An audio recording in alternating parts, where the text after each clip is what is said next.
Little ear.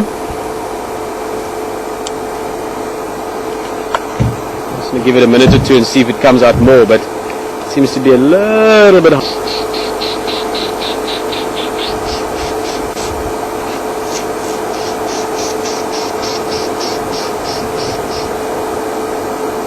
These must easily be one of the cutest animals that we see around here, maybe even anywhere. Inevitably I always think of Ewoks. I don't know if any of you ever saw that. I think the movie was called The Goonies or something. I can't remember the movie's name, but you had these little creatures called the Ewoks, the Gremlins. Sorry, but the Ewoks were just the most adorable little creatures, and they looked a lot like this, the lesser bush baby.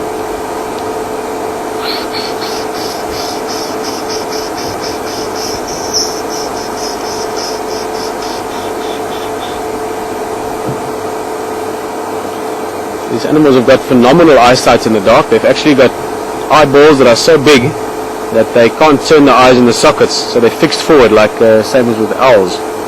So the bush baby, look, oh, it's just adorable. Look at that. And then of course also brilliant hearing. The guys have got very, very good hearing.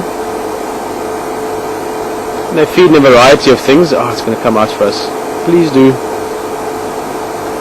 Variety of foods, a bit of berries and fruits and so on, insects. It also eats a lot of tree gum, from your acacias especially.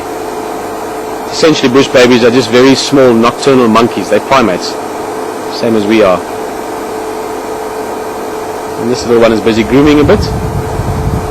Very flexible, of course. These little guys are incredible climbers, and they can jump immense distances. Again, if someone wants to have a look, maybe they can find it quickly, or maybe at some other stage we bring it into one of the chats. But I read this statistic once a long time ago, how much or how high these animals can jump relative to their own body length or their own height, and it was quite phenomenal. I mean, they're straight up. That's the height of a door. Sort of like the camera, also just jumping around a little bit. No, just kidding, Herman. It's quite a tricky angle. We are looking quite up from where we're sitting. Guys, keep in mind at the moment we are sitting in darkness. I'm looking at exactly the same picture that you're looking at, the same as Herman. The bush baby is unaware of the fact that we're looking at its behavior, busy grooming. And this is one of the key benefits and major benefits of infrared lights, is that we can observe things as they would be normally at night. We're not interfering by bringing bright daylight type light in. Oh, look at that, he's going to move. Now he could just disappear, one jump and he could be totally gone.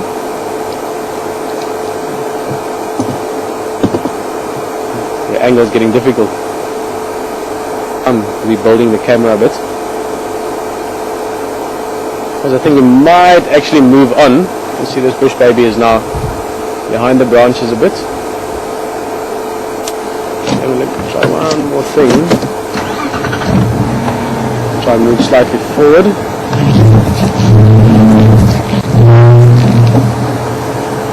Oh, there it goes. Just saw a jump there. I think we're gonna move on. Brilliant. Where's it gone? It's a bush baby. You also get a greater bush baby, but we don't really see them around here. We go a little bit further south, not even that far. A few kilometers, and you start getting closer to the bigger riverbeds. There's bigger trees and more fruit-bearing trees, and also sort of lusher tree growth. You get a greater bush baby as well, a much larger one. I think to one of the BBC WildEarth websites, bush baby can jump up to 5 meters. Mark, I can certainly believe that. I would presume that's in distance. In other words, I've seen bush babies take great leaps, one tree to another. In other words, where they jump both horizontally, and obviously they fall vertically a little bit while they do so. And I could easily imagine them reaching that distance. I think in a straight up jump, sitting on the ground and jumping up, but certainly gives an idea of what these animals can jump to. Keep in mind that a bush baby is only about that long.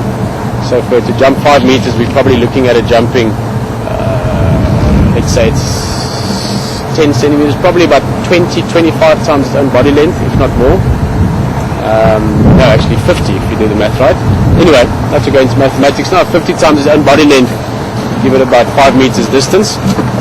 Also a question from a leopard we saw earlier, saying that in one of the neighboring lodges, Elephant Plains, she read in the diary that safari was seen mating with Mafufunyan, big male leopard that we've also seen around here a few times.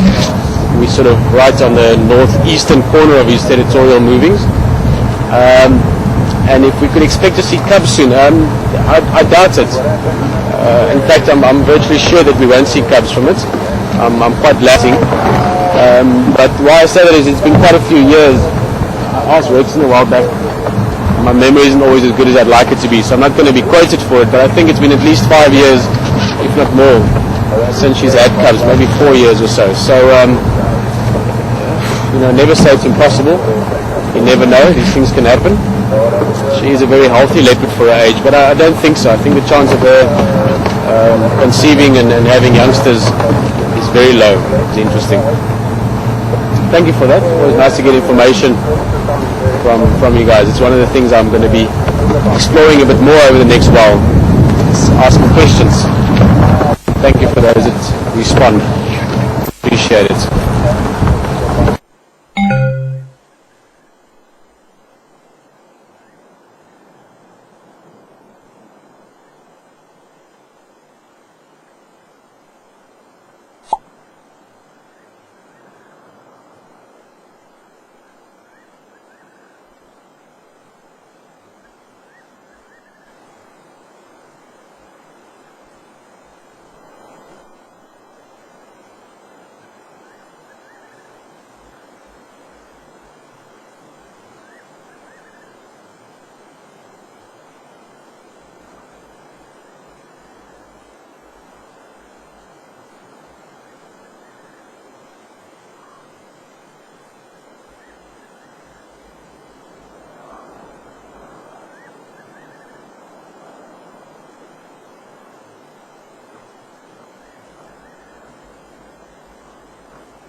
Watching now and shared this beautiful owl with me. That was a giant eagle owl, or as it's now called in Robert 7, it's a Verreaux's eagle owl.